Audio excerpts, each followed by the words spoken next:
Hello friends, welcome to grow with Sibi. तो आप सभी का स्वागत है आपके अपने चैनल ग्रो विद सिबी पर। तो देखिए, आज हमारी इंग्लिश पेडागोजी की 8th क्लास है। इससे पहले आपकी 7 क्लासेस कंप्लीट हो चुकी हैं।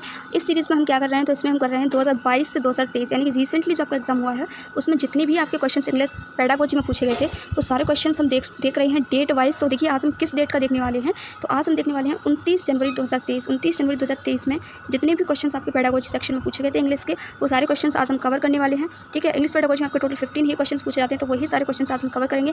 और देखिए, 7 क्लासेस की जो 7 क्लासेस अभी तक हो चुकी हैं। अगर आपने वो क्लासेस वॉच नहीं किए, आप वॉच करना चाहते हैं तो चैनल पर मैंने प्लेलिस्ट बना दी है। ठीक है, आप प्लेलिस्ट में आपको सारी वीडियो आपको मिल जाएंगी। ठीक है, आप सारी क्लासेस वहाँ पर वॉच कर सकते हैं। तो चलिए, आज के क्वेश्चन पेपर में कैसे क्वेश्चन पूछे गए थे देख लेते हैं। क्वेश्चन नंबर 1 क्या कह रहा है, a class 2 teacher asked his students to bring at least 1 object from home for show and tell activity. तो मुझे लगता है जिन स्टूडेंट्स ने प्रीवियस क्लासेस वॉच की होंगी या फिर मेरी कंटेंट क्लासेस वॉच की होंगी, तो उनको जो है इस क्वेश्चन का आंसर सिर्फ एक लाइन से ही समझ में आ गया होगा।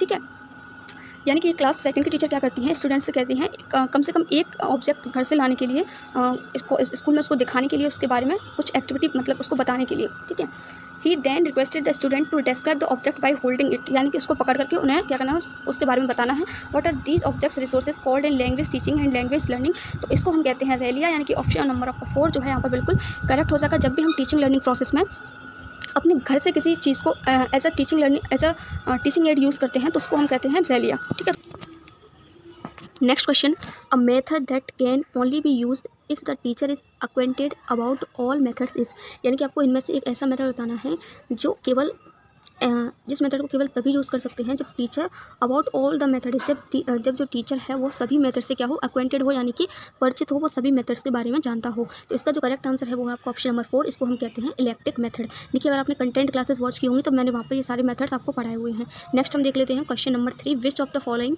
Is a post reading activity. Post reading activity का मतलब क्या होता है कि पढ़ने के बाद अब आप उसको दोबारा से रिव्यू कर रहे हैं किसी चीज़ को, तो वो हमारी होती है पोस्ट रीडिंग।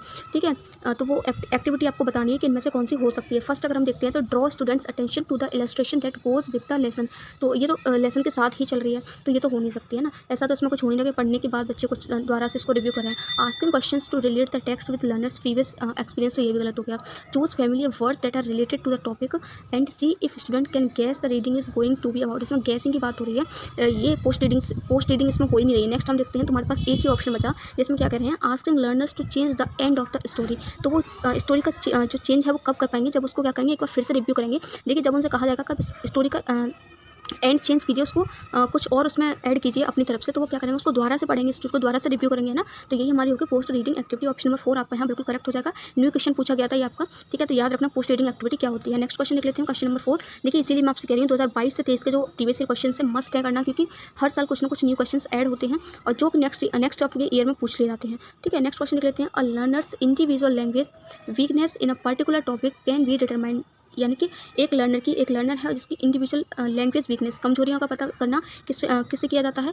तो ये आपका ऑप्शन नंबर 2 यहाँ बिल्कुल करेक्ट हो जाएगा। इसको हम कहते हैं डायग्नोस्टिक टेस्ट, यानी कि निदानात्मक उपचार। ठीक है, इसके बाद कमजोरियों का पता डायग्नोस्टिक टेस्ट से लगाया जाता है, उसके बाद उसमें क्या दी जाती है, उसका उपचार किया जाता है, इसके बाद क्या किया जाता है, रेमेडियल टेस्ट किया जाता है। ठीक है, तो ऑप्शन नंबर 2 आपका यहाँ बिल्कुल करेक्ट हो जाएगा। आई होप कि सभी को इसका आंसर पता होगा। Next question number 5, which of the following is not the purpose of portfolio, यानी कि पोर्टफोलियो का इसमें से कौन सा पर्पस नहीं है। तो ऑप्शन नंबर 2 यहाँ पर बिल्कुल करेक्ट है। It is use to store the raw data and summary data, यही इसके बारे में गलत है। पोर्टफोलियो का ये पर्पस नहीं होता है कि डाटा को स्टोर करना या फिर समरी डाटा और रॉ डाटा को स्टोर करना। ठीक है, बाकी आपका first option use to show growth and change over time बिल्कुल सही। पोर्टफोलियो क्या करता है, आपकी ग्रोथ को शो करता है, जिसमें आपकी वीकनेस स्ट्रेंथ्स वगैरह सब कुछ आता है। जैसे थर्ड ऑप्शन में आप देख सकते हैं, to identify strength and weakness, to prepare a sample of learners, पर उसने क्या क्या वर्क किया है एक लर्नर ने, उसकी सारी जो करेक्टरिस्टिक्स होती हैं पोर्टफोलियो में ऐड की जाती हैं। तो ऑप्शन नंबर 2 आपका यहाँ बिल्कुल करेक्ट हो जाएगा। Next question, a learner demonstrates her reading abilities by critically evaluating an unseen passage on unseen passage that is one cognitive level above her present level, this is associated with। देखिए, इसमें क्या कह रहा है कि एक जो लर्नर है वो क्या करता है, अपनी उसकी जो रीडिंग एबिलिटी है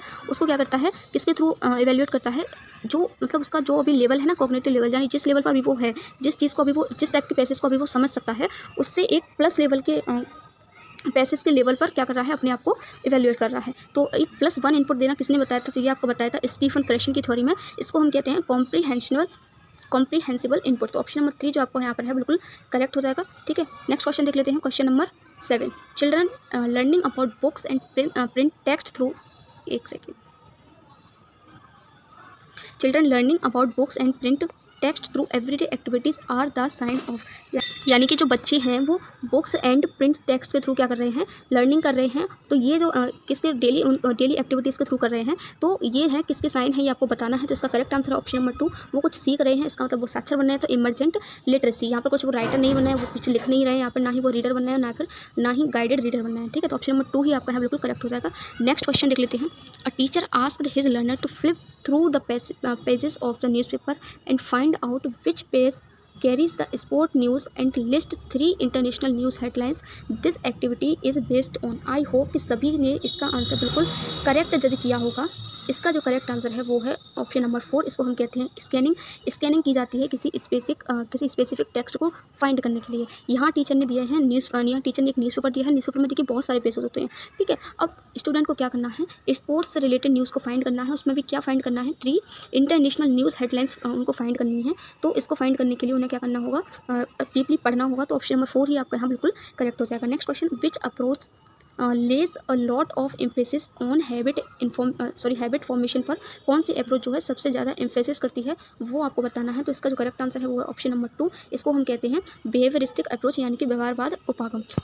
next question, which one of the following way will support and encourage emergent literacy in a child, यानी कि एक चाइल्ड में इमरजेंट लिटरेसी के लिए इनमें से सबसे अच्छा कौन सा वे है उनको सपोर्ट और एनकरेज करने के लिए। तो देखिए यहाँ पर इसका जो करेक्ट आंसर है वो है आपका option number 3, labelling everyday items in your classroom. यहाँ लेबलिंग से आप वो मत समझ लेना कि उनको उनका जो है स्तर का लेबलिंग करना, यहाँ बच्चों की लेबलिंग नहीं की जा रही है। यहाँ लेबलिंग से मतलब है किसी चीज़ को किसी जो आइटम है, जो क्लासरूम में बहुत सारे आइटम्स होते हैं उनके बारे में सूचना देना, उनके नाम बताना, ये सभी इससे क्या होगा, उनके अंदर एक लिटरेसी उत्पन्न होगी। तो ऑप्शन नंबर 3 ही आपका यहाँ पर बिल्कुल करेक्ट हो जाएगा। देखिए, teaching them alphabet of the language, सिर्फ लैंग्वेज अल्फ़ाबेट के लैंग्वेज बताने से क्या आप वो सपोर्ट मिलेगा, उनको एनकरेज होंगे वो लिटरेसी के लिए, बिल्कुल नहीं। देखिए, ऑप्शन नंबर 2 तो आपका बिल्कुल ही गलत है। Displaying books where children can not reach them, यानी कि बुक्स को जो है चिल्ड्रन के पास नहीं रखना है। ठीक है, नहीं तो वो क्या कर देंगे, फाड़ देंगे। तो ऐसा ऑप्शन नंबर 2 ही गलत हो गया। Encouraging the child to follow words with their finger while reading silently, तो देखिए ऑप्शन नंबर 3 ही आपने बिल्कुल करेक्ट हो जाएगा। यहाँ साइलेंटली रीड नहीं कराना है,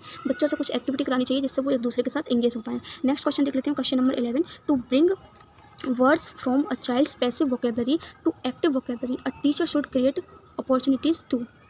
यस, तो देखिए एक्टिव वोकेबलरी और पैसिव वोकेबलरी, आपकी 2 टाइप की वोकेबलरी होती हैं।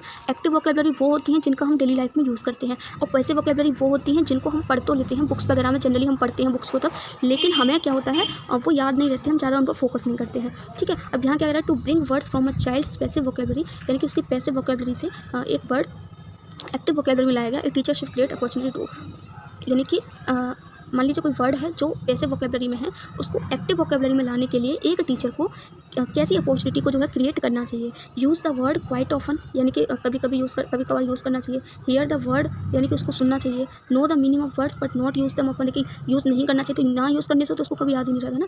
Learn the word antonyms and synonyms, यानी कि उसके एंटोनिम्स एंड सिनोनिम्स याद करने से वो याद हो जाएगा, तो ऐसा भी नहीं है। तो ऑप्शन नंबर 1 ही आपका बिल्कुल करेक्ट हो जाएगा। Use the words quite often, देखिए हम वोकेबलरी को जितना ज़्यादा यूज़ करते हैं ना उतना ही ज़्यादा वो हमें याद हो जाती हैं। ठीक है, अगर आप भी वोकेबलरी लर्न करना चाहते हैं, आपको वोकैब्स याद नहीं होते हैं, तो सबसे अच्छा मेथड है उसको अपनी डेली लाइफ में यूज़ कीजिए, आपको बिना रटे आपको बहुत सारी वोकैब्स याद हो जाएंगी। नेक्स्ट क्वेश्चन देख लेते हैं, errors are learning areas and provide feedback to,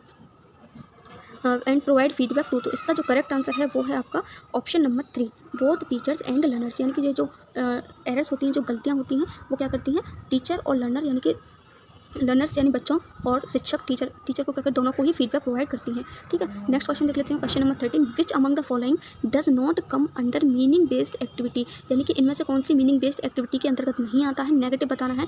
interacting with the text, ये तो पॉजिटिव है। Retelling a story read by them, ठीक है, और देख लेते हैं, asking children to imitate elders. ठीक है, तो ऑप्शन नंबर 4 ही आपका यहाँ बिल्कुल करेक्ट हो जाएगा। ये कोई मीनिंग बेस्ड एक्टिविटी नहीं है, जस्ट यहाँ पर क्या कर रहे हैं, इमिटेट कर रहे हैं अपने एल्डर्स की। नेक्स्ट क्वेश्चन देख लेते हैं, क्वेश्चन नंबर 14, टू इमिटेट का मतलब होता है नकल करना, ठीक है, कॉपी करना।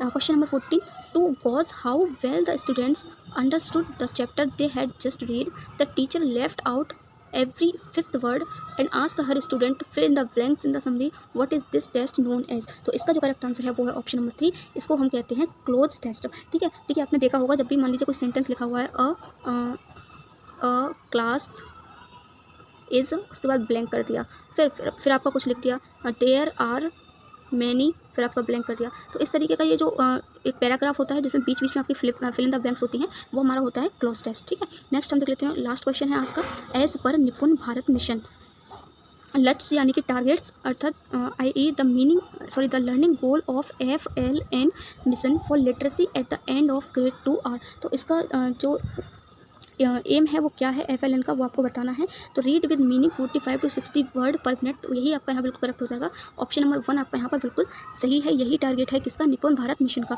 अब देखिए FLN की फुल फॉर्म क्या होती है, निपुण की फुल फॉर्म क्या होती है, ये सारी फुल फॉर्म आपकी सीटेट के एग्जाम में पूछी गई हैं। एक मैंने वीडियो क्लास आपको प्रोवाइड की हुई है जिसमें मैंने आपको सारी फुल फॉर्म्स बताई हुई हैं जो अभी तक आपके सीटेट के एग्जाम में पूछी गई हैं। तो आप जाकर के वो क्लास अगर वॉच कर लेती हैं तो आपके 2 से 3 नंबर वहाँ से पक्के हो जाएंगे, क्योंकि फुल फॉर्म्स आपसे पूछी ही जाती हैं। ठीक है, तो ये थे आपके 29 जनवरी 2023 में पूछे जाने वाले सारे क्वेश्चन। अगर आपको क्लास अच्छी लगी हो, सच में अच्छी लगी हो, तो प्लीज़ क्लास को लाइक जरूर करना और ज़्यादा से ज़्यादा अपने फ्रेंड के साथ शेयर करना। मिलते हैं न्यू क्वेश्चंस के साथ न्यू वीडियो में। Till then have a nice day.